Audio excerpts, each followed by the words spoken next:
Assalamualaikum warahmatullahi wabarakatuh. Masih bersama saya Idul Firmansyah dalam channel Ruang Hampa.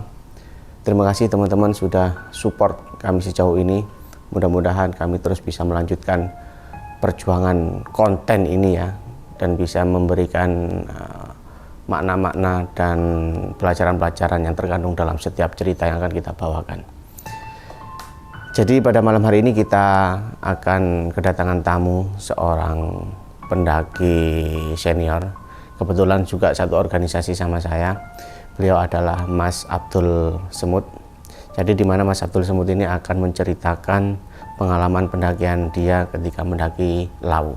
Tapi pendakian ini tidak biasa, karena Mas Semut ketika mendaki Lawu ini seperti ada panggilan tertentu di dalam dirinya ini untuk mendaki Gunung Lawu tersebut. Bagaimanakah kisah yang akan disampaikan oleh Mas Semut? Tetap di channel Ruang Hampa.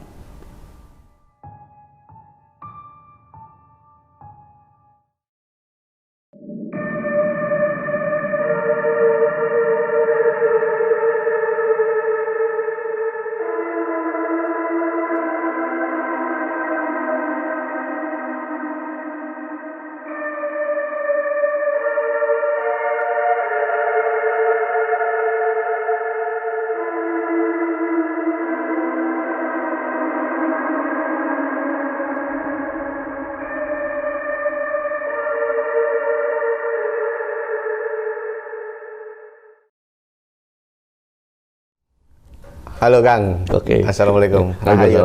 Rahayu.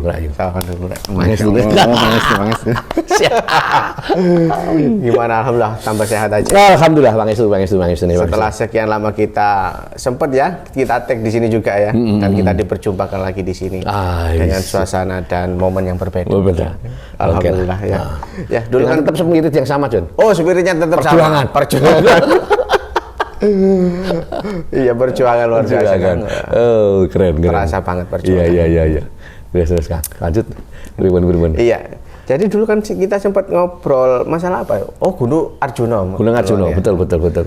Sekarang ini kan Kang Semut sempat beberapa hari lalu cerita punya pengalaman baru di Gunung Lawu. Itu baru apa pengalaman udah lama itu, Kang? Sebenarnya itu pas setelah pandemi pertama. Oh, berarti masih baru-baru kemarin? Baru sekali. Karena setelah pandemi pertama, jadi aku itu kan ada sesi, pandemi pertama selesai ternyata ada ruang ini untuk bisa naik gitu kan, dengan segala anulah.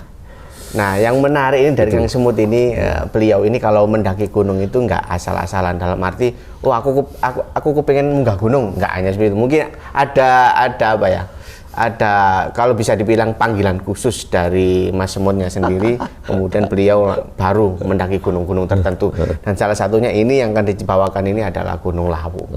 Itu dalam rangka apa sih, Kang, pendakian itu sih, Kang? Oke. Si gini ya, derek semuanya. Kak Idris, sebenarnya kan ngomong pengalaman di gunung-gunung banyak gitu kan.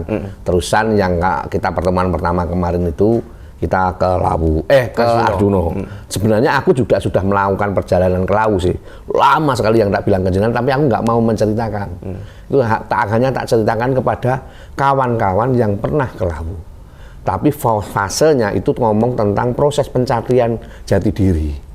Karena sebenarnya kalau kita mau belajar, ini bagi orang Jawa khususnya sih, untuk mempelajari siapa diri ini awak dhewe, ini sebenarnya belajar kepada alam semesta, karena sebenarnya alam semesta itu adalah sebuah buku yang sangat luar biasa, guru yang sangat luar biasa kan gitu. Dari kini mencari begitu kan. Nah, salah satunya itu yang dulu yang nggak tak ceritakan jenengan itu temanya sebenarnya ngomong pencarian diri, Lawu yang pertama sekali. Karena aku pas Lawu pertama kali itu aku butuh meyakinkan sesuatu. Tapi memang Lawu atau gunung-gunung yang lain memang punya apa ya, segudang misteri, segudang pelajaran sih. Itulah salah satunya gunung yang sangat luar biasa itu memang Lawu. Nah, di perjalanan pertama ini nanti akan ada hubungannya dengan perjalanan Lawuku yang kedua yang sangat sebegitu tenggang waktunya luar biasa panjang, panjang banget. Sing Lawu pertama itu yang nanti akan sedikit sampaikan kepada kawan-kawan bahwa satu, ketika saya naik Lawu itu dengan segalanya itu aku kan gak nggak apa-apa Mas aku. Iya. Gak nggak apa-apa ya, gak bener-bener seorang pendaki, memang bukan. Jadi aku gak bawa apa-apa sandal jepitan dengan semua apa-apa, terusan posisinya munggah gunung itu aku yo lagi pas poso gitu kan. Jadi untuk pas itu ngono. Terus munggah lawu yang pertama itu ini awal saja saya ketemu seseorang entah siapa dirinya, kemudian dia memotong jalan saya, kemudian dia ngasih instruksi untuk 3 hal. Munggah gunung kuwi ana 3 hal sing mesti kudu dientuk. Nomor 1 kuwi kowe bakal oleh roh yang pertama, keuntungan roh pertama itu rogomu bakal sehat. Kowe nek munggah lawu, nek munggah gunung atau melakukan perjalanan, rohmu pertama, rogomu bakal sehat lah. Langsung roh yang kedua itu logika, rasiomu bakal jalan. Kemudian rasa yang ketiga kuwi rasamu, perasaanmu, kepekaanmu akan jalan. Jadi kalau naik gunung dengan apa? Berangkatnya naik apa? Naik berangkatmu hanya ini sebagai bentuk munggah gunung ben sehat, berarti kamu mendapat roh yang pertama, rogomu bakal sehat. Kowe nek pengin munggah gunung menemukan kecerahan, pemikiran yang cerah, piye menemukan roh kedua kamu itu.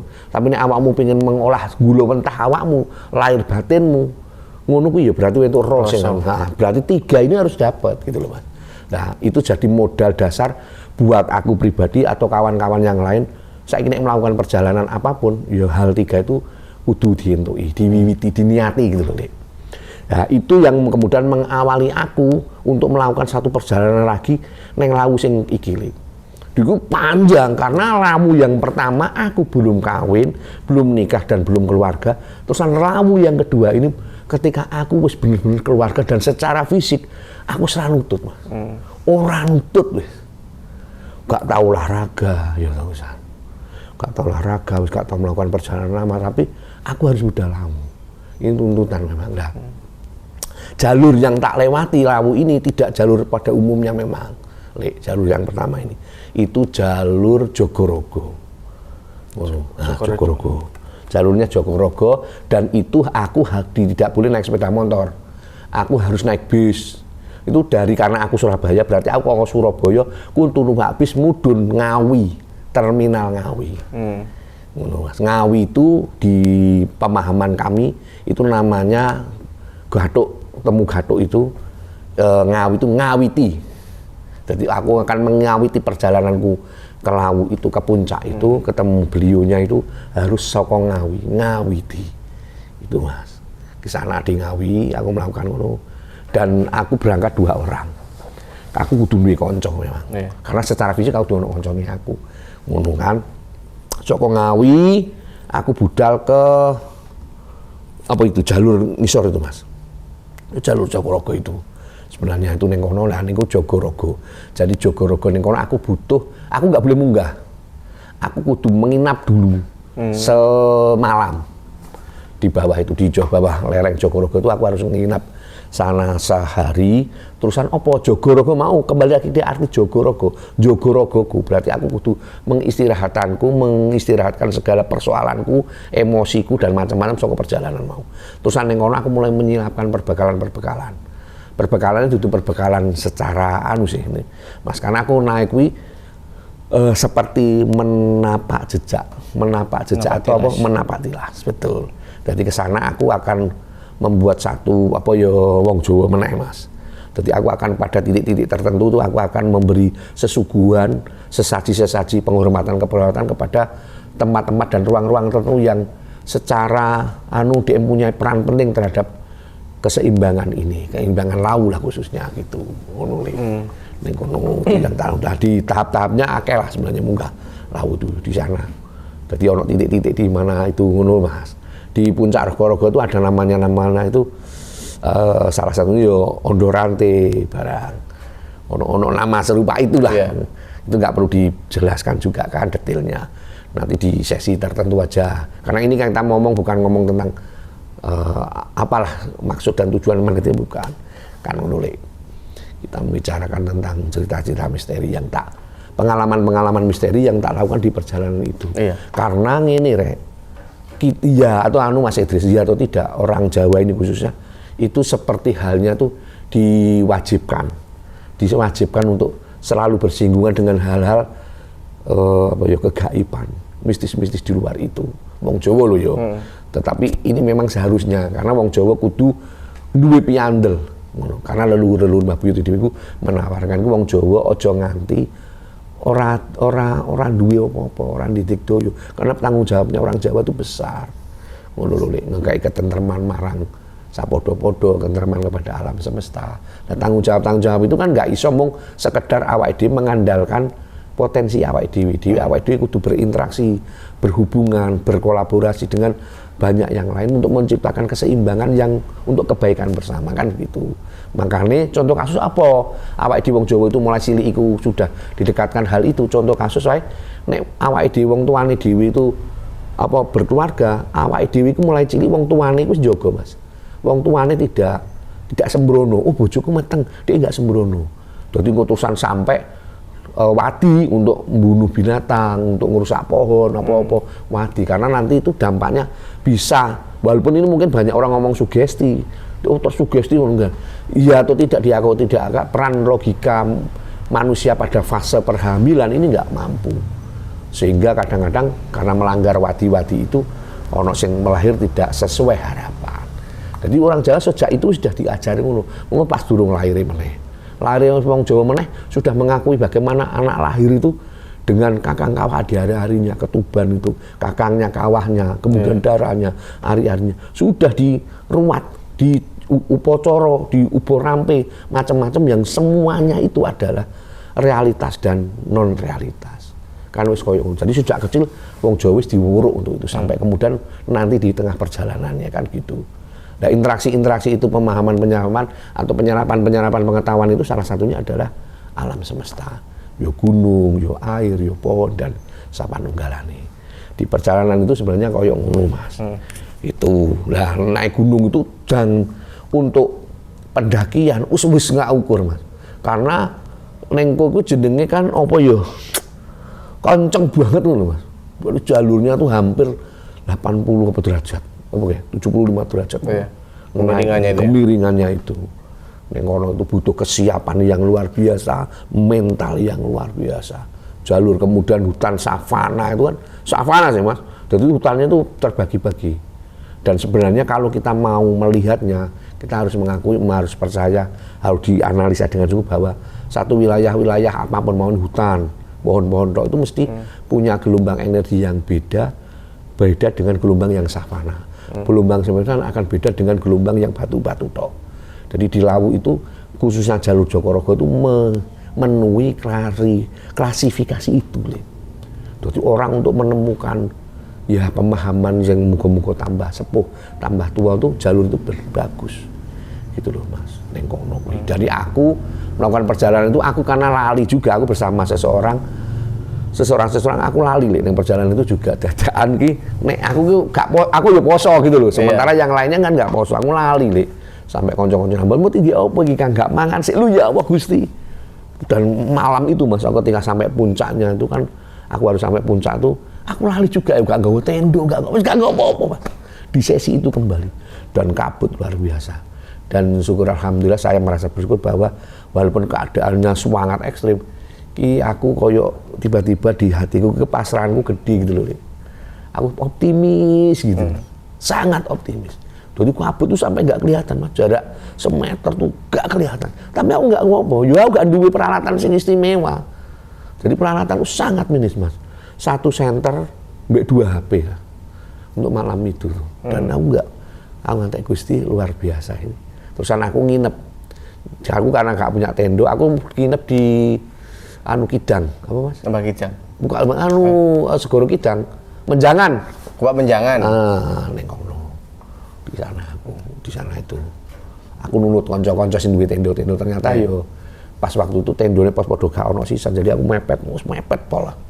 Nunut lah Mas, mbek minta air panas sebenarnya waktu itu. Yo banyu panas itu kaya ngono Lek. Terusan apa sing mau diceritakan meneh apa nih? Tentang apa ini iki kok perjalanan itu apa? Sing nek ngomong langsung di sana mungkin kan aku selalu yang pertama menjelaskan bahwa setiap orang ke sana mereka memang banyak komunitas-komunitas, kelompok-kelompok dunia astral akeh. Ya syukur alhamdulillah tuh yo aku cek eling wae aku tetap nyalami mereka.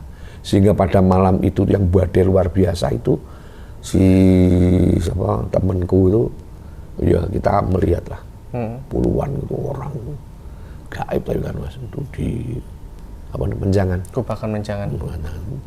Wah, kayak gitu. Tapi aku cuman tidak punya pikiran negatif.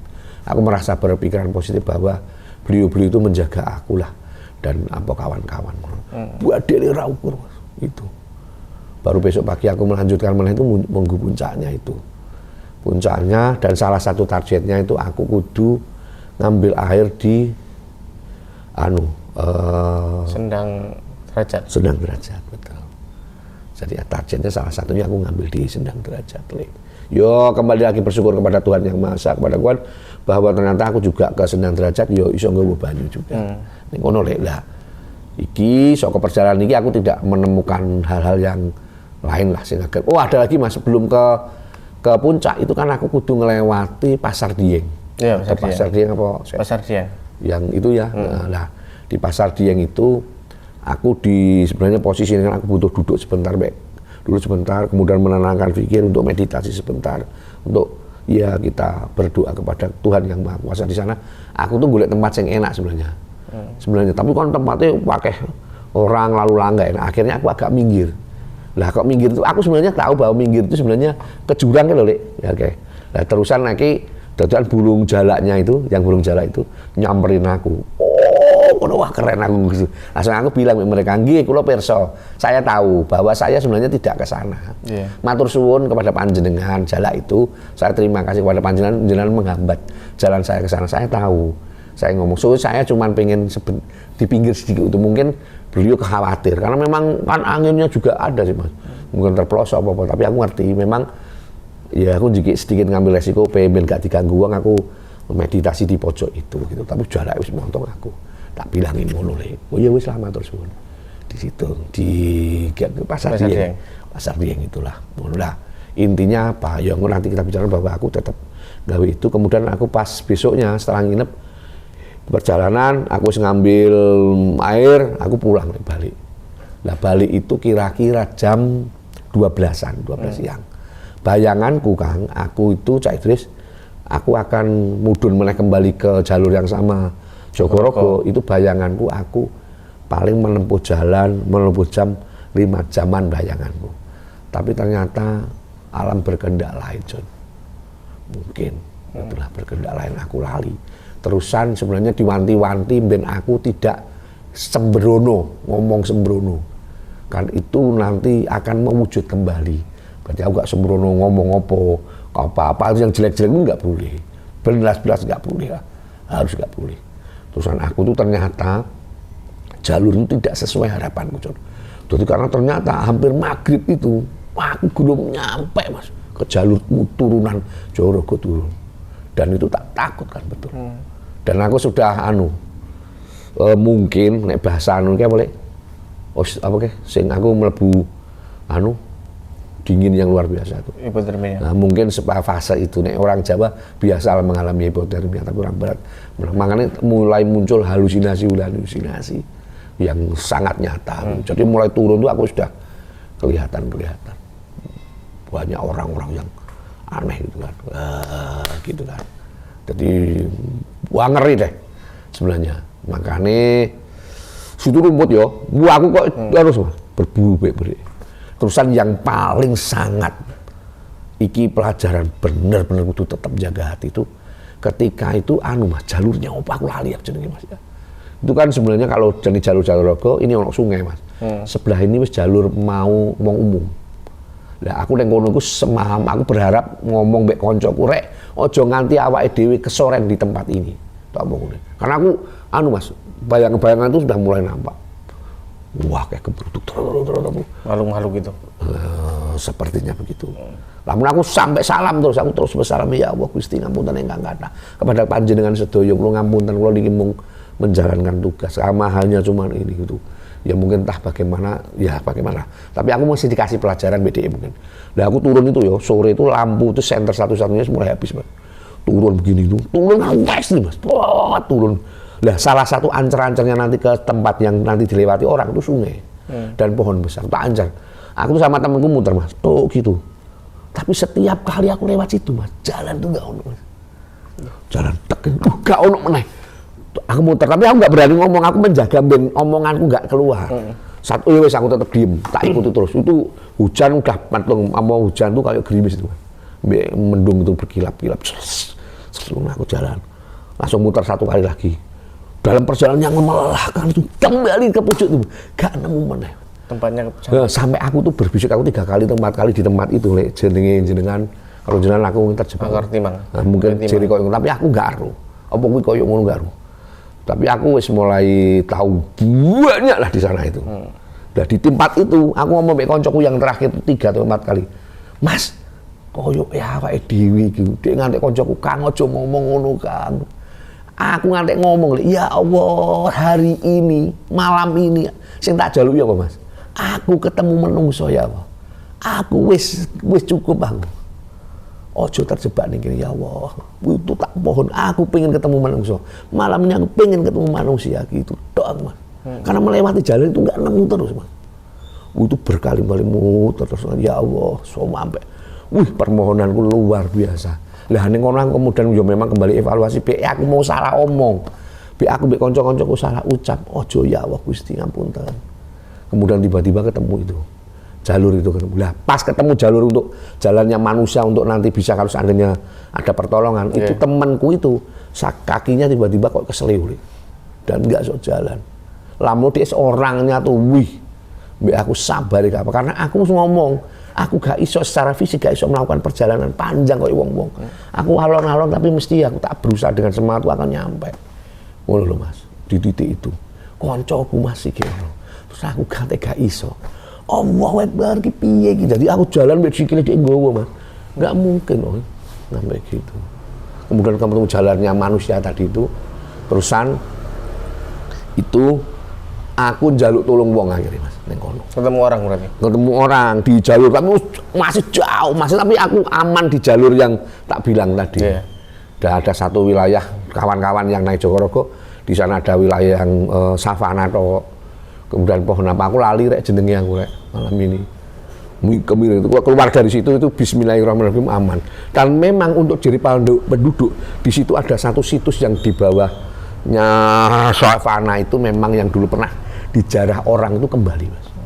Macam real betulan. Makanya ternyata kembali lagi kepada yang pernah tak bilang panjenengan, kita ini terlalu kecil. Jadi dengan alam semesta, dengan alam tuh terlalu luar biasa. Jadi kesombongan, keangkuhan macam-macam itu mohon untuk diredam. Itu tok Le. Di situ pokok ngene iki mau kok lewat kok jalur itu aku ya bersyukur luar biasa. Terus aku ketemu manusia, aku minta tolong untuk diantar turun ke bawah sampai ke pondokan. Akhirnya ketemu ini juga apa? Sungai tadi itu bisa melewati. Nah, kuncinya memang ning kono, Mas. Kuncinya sungai itu. Sungai tadi itu enggak ono, Le. Ini yang jadikan aku ngantek HP satu-satunya itu center penerangan itu satu-satunya HP yang sebenarnya tak pakai dokumentasi. Terakhir kalau bener-bener ngantek umpamanya itu HP itu mati bener otomatis aku temanku nggak mungkin melakukan perjalanan. Resikonya lebih gede kan gitu. Lebih baik berhenti saja kan itu. Tapi ono tapi aku mikir gini Kang, nek nganti itu lampu bener-bener HP mati nggak ono penerangan dan aku harus tinggal menginap di situ. Tak kira aku akan mengalami kejadian yang lebih gak ukur-ukur. Itu yang tak takutkan dan aku wedi ora wani, ora siap ngono lho, Mas. Ngono itu. Nek ngono, makanya ketemu itu aku bersyukur sangat luar biasa ya Allah. Matur suwun dan aku mohon maaf kepada semuanya yang ada di sana, kekuatan-kekuatan yang ada. Tadi di tengah perjalananku aku mungkin melakukan salah. Aku mengucapkan salah, melakukan tindakan yang salah. Mohon maaf, ngono ae lah. Sing luar biasa dan muga-muga ini jadi satu pelajaran bersama mek kanca-kanca. Itu ning kono dan wis ngono kae lah. Terusan tapi Mas, ketika aku kemudian wis balik ning menungso, besok balik ke Surabaya, ya tetep awake rindu meneh. Iya rek pengen meneh ngono. Dadi aneh kan. Dadi aneh. Kapok-kapok Lombok gitu Mas. Iya, tapi ya mangane yo ngono lah ya wis lah. Sing pasti harapan dia muga-muga pelajaran yang besar luar biasa kepada ngono-ngono alam-alam semesta itu ya menjadikan awake dhewe lebih bijaksana menghadapi hidup lah kan begitu ya. Mungkin ngono Cak Idris yang iso tak anu lah. Tapi yang menarik dari Mas Semut ini perjalanan ketika ke Lawe itu tanpa istilahnya itu persiapan safety dan sebagainya. Mungkin karena Mas Semut ada panggilan khusus ke sana, mungkin seperti itu Mas ya. Kan baliknya begini Mas, ning kono kae. Di ini panggilan khusus artinya ini niat di batin. Apa sing dilakukan, apa sing butuh dientuki saka kene munggah gunung. Rogo yang tadi itu kan. Rasional, mbek rasa. Kita harus menemukan itu.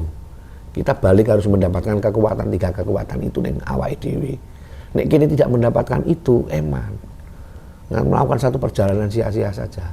Lah, perjalanan itulah yang jadekno aku ya. Kemudian kekeh. Salah satunya apa yo? Aku antek gak mangan. Ini memang bukan akhirnya keitikat yang sangat kuat itu menjadikan imunku luar biasa. Betul. Jadikan apa ya? Pertahanan diriku luar biasa. Aku apa merono, aku gak seneng-seneng. Mana aku lali ngantek gak mangan. Aku cuma modal minum saja, Mas. Itu jadi aku mengurangi makanku, mengurangi tidur. Aku mana naik gunung nggak mau sedang tidur, tapi harapanku aku terus membentuk interaksi terus dengan alam semesta, alam-alam itu. Bergesekan terus apa sing butuh tak dapat. Kudu mendadekno aku menjadi lebih baik. Kan ngono lho sing dadekno kekehku ngono. Lah makane itulah lek ning ngono. Dan mereka mesti memberi pelajaran sangat luar biasa. Betul. Ngono lek ning alam itu, di titik itu. Jadi kalau ya syukur alhamdulillah bagi orang Jawa sih kayaknya karena wong luar negeri ngono nggak semalam nggak makan, nggak malam nggak tidur ngantek mengalami apa-apa ya. Apa-apa enggak. Nek aku menanggapinya pas ketika aku menemukan satu fenomena halusinasi atau apa lek gambaran-gambaran atau apa ya gambaran fata morgana sing ono itu tak sikapi positif bahwa itu penampakan dari dunia yang lain yang mencoba berinteraksi dengan aku, menawarkan keistimewaan ide, menawarkan kelebihan yang bisa tak pelajari nanti ketika aku kembali kepada masyarakat pada dunia nyata. Dan itu yang dadi aku semiritku ngono. Oh ya, aku untuk pelajaran. Aku nggak biasa saja. Aku bukan sekedar pindah tempat. Iya betul. Ngono deh. Dan tentunya ketika Mas mendapatkan pelajaran di pendakian tadi itu dan harus diaplikasikan kepada kehidupan yang nyata di kota gitu Mas ya. Di masyarakat. Di masyarakat gitu. Berarti berapa hari total Mas pendakian kemarin itu? Itulah aku tuh sebenarnya nggak koyok aku ngono, kecepetan itu sebenarnya. Maksudnya ngebut kan memang targetnya kudu gitu. Iya. Itu berarti 3 hari atau 4 hari? 3 hari. 4 hari ya mana?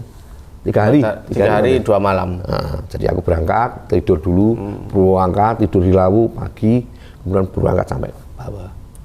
Gitu. Nginep di atas berarti 2 hari, 1 hari. 1 hari. Oh, berarti ya 2 hari 1 malam. Itu nginepnya di atas sekali, tok paginya berangkat. Karena seharusnya malam akan nembus, gak punya, tidak ada peralatan apapun. Dan Medan gak bisa ketemu kabut itu keren. Kabut itu semeter gak kelihatan Mas. Tebal banget berarti. Tebal ya. Badai juga. Dan itu gak ada manusia sebenarnya yang gelem melaku nembus badai itu gak ono. Resiko soalnya. Resiko lah. Tapi aku menemukan ketenangan, kebahagiaan itu, kepasrahan yang luar biasa. Aku udah rasa menarik kira. Jadi sepertinya malah kabut-kabut itu asik gitu kan tak temukan. Oh ya keren. Aku gitulah. Waktu itu ya aku merasa bersyukur itu. Terus intinya olah rasa kita lebih diasah dan kepekaannya itu Mas ya. Jadi memang awake dhewe mestinya harus begitu Mas. Kita belajar kan jenenge ini yang nampak yang gumelar ini pelajaran gitu kan. Yang gumelar di kita yang gumulung itu ini pelajaran yang perlu kita pelajari. Ya sing jadekno awake dhewe kudu lebih kesombongannya enggak perlu ndangakno semesta terlalu besar untuk awake dhewe. Itu orang duduk angkuh kemudian nggak ngono tadi mengko pas balik ning masyarakat itu ini bisa menghadapinya terus tidak kagetan dan kita anggumunan gitu dan gampang putus asa ngono cai terus gitu. Iya betul. Tapi banyak sekali sih ketika kita mendaki gunung itu yang pertama emang masalah ego kita diuji di situ selain dari fisik dan mental juga Mas ya. Luar biasa sekali pengalaman dari Mas semua teman-teman ini. Ini juga informasi baru bagi kita Mas, ada jalur Jogorogo itu ya. Biasanya kalau teman-teman naik Lawu kan biasanya Candi Ceto, Cemoro Kandang. Kemudian Cemoro Sewu, itu yang paling terkenal sih. Ini juga ada Candi Ceto. Oh ya ngomong-ngomong teman-teman, ini Mas Semut kan juga sebagai YouTuber juga ini punya channel namanya Sabda Aksara Channel. Berisi dokumenter-dokumenter yang didokumentasi oleh Mas Semut. Jangan lupa subscribe juga ya. Mungkin itu aja ya Mas Imut ya. Oke, siap. Sampai jumpa lagi di lain waktu dan kesempatan yang berbeda mungkin. Mungkin kita bisa explore ke suatu tempat. Siap. Gunung Baru mungkin. Oke, siap. Oke, seperti itu mungkin ya. Hati-hati, selamat menjalankan aktivitasnya lagi Mas. Terima kasih. Terima kasih. Assalamualaikum warahmatullahi wabarakatuh.